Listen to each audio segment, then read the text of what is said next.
Hi everyone, it's Janine here, and in today's video we are going to be learning about L'Hopital's rule. So L'Hopital's rule tells us that if the limit as x approaches a of f of x over g of x is equal to 0 over 0, or the limit as x approaches a of f of x over g of x is equal to infinity over infinity, then the limit as x approaches a of f of x over g of x is equal to the limit as x approaches a of f prime of x over g prime of x. And so essentially all this means is that when we have an indeterminate limit, we can determine what that limit is equal to by taking the derivative of the numerator and the denominator separately. So let's go ahead and take a look at some examples. So let's go ahead and take a look at this first example here. So we have the limit as x approaches 0 of the function sine of 2x over sine of 3x. So the first step in any limit problem is to plug in this value for a into our function f of x. So let's go ahead and do that.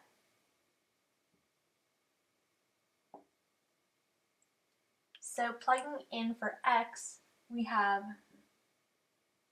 sine of 2 times 0 over sine of 3 times 0. And so this simplifies down to sine of 0 over sine of 0, which is equal to 0 over 0. And so therefore we have an indeterminate form, which means that we can use L'Hopital's rule. And so let's go ahead and use L'Hopital's rule to determine what this limit is equal to.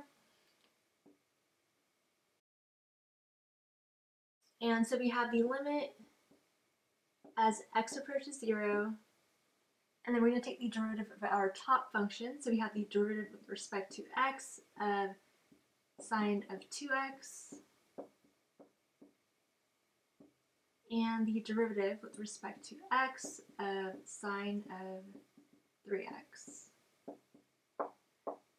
And so let's go ahead and take our derivatives. So we have the limit as x approaches 0, and in the numerator, taking the derivative with respect to x of sine of 2x, we have cosine of 2x times 2, and in the denominator, we have the derivative with respect to x of sine of 3x, and so taking that derivative, we have cosine of 3x times 3. And from here, we can go ahead and plug in this value for a, in for x, and when we do that, we get the following. So we have cosine of 2 times 0 times 2 over cosine of 3 times 0 times 3. And so this simplifies down to cosine of 0 times 2 over cosine of 0 times 3. And so the cosine of 0 is just equal to 1. So we end up with 2 over 3.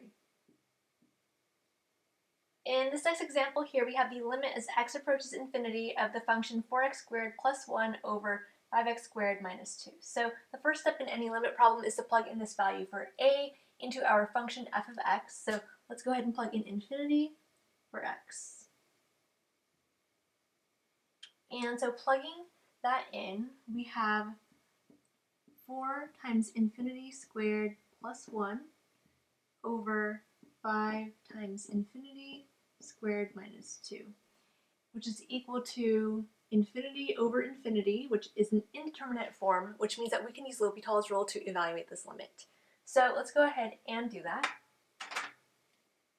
So we're going to go ahead and take the derivative of our top and bottom functions. And so we have the limit as x approaches infinity of the derivative with respect to x of our top function, so 4x squared plus 1, and this is over the derivative with respect to x of our bottom function, which is 5x squared minus 2.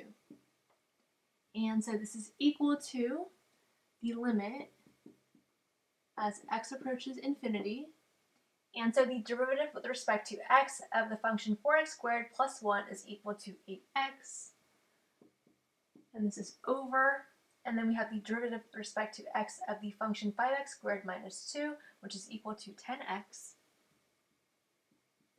And we can see here that this x in the numerator cancels out with this x in the denominator, And we are left with the limit as x approaches infinity of 8 over 10, which is equal to 8 over 10, which simplifies down to 4/5.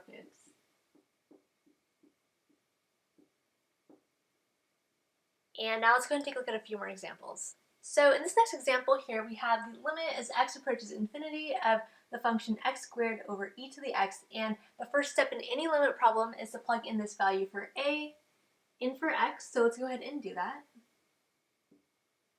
So plugging in infinity for x, we have infinity squared over e to the infinity, which simplifies down to infinity over infinity, which is an indeterminate form, which means that we can use L'Hopital's rule to evaluate this limit. So let's go ahead and do that.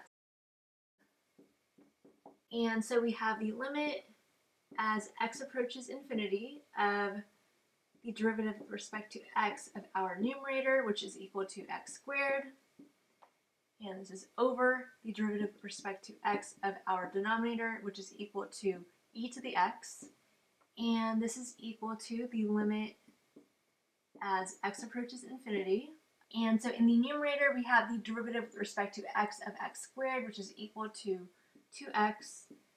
And in the denominator, we have the derivative with respect to x of e to the x, which is just equal to e to the x. And at this point, if we were to plug in infinity for x into this function here, we would get infinity over infinity, which is still an indeterminate form, which means that we need to apply L'Hopital's rule again.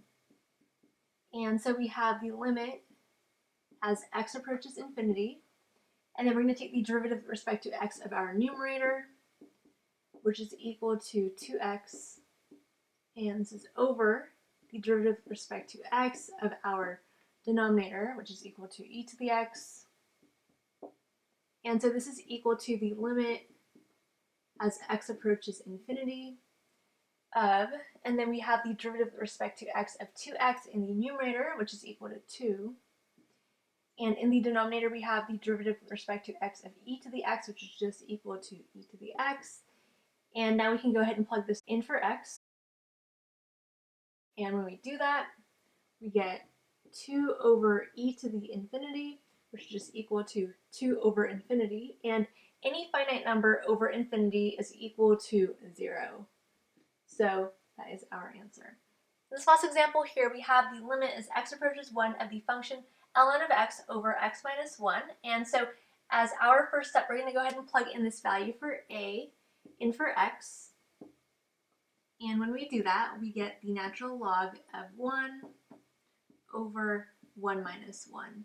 And so the natural log of 1 is equal to 0, and 1 minus 1 is just equal to 0. So we have an indeterminate form once again, which means that we can use L'Hopital's rule to evaluate this limit. So let's go ahead and do that. So we have the limit as x approaches 1, and we're going to go ahead and take the derivative of our numerator with respect to x. So our numerator is equal to ln of x, and this is over, and then we're going to take the derivative with respect to x of our denominator, x minus 1. And now let's go ahead and determine what this is equal to. So we have the limit as x approaches 1, and in the numerator we have the derivative with respect to x of ln of x, which is just equal to 1 over x. And this is over. And in the denominator, we have the derivative with respect to x of the function x minus 1. And so this is just equal to 1. 1 over 1 is just equal to 1 over x. So this is equal to the limit as x approaches 1 of 1 over x. And now we can go ahead and plug in this value for a, in for x. And when we do that, we get 1 over 1, which is just equal to 1. And so that is how you use L'Hopital's rule to evaluate indeterminate limits. Thank you guys so much for watching, and I'll see you guys next time. Bye.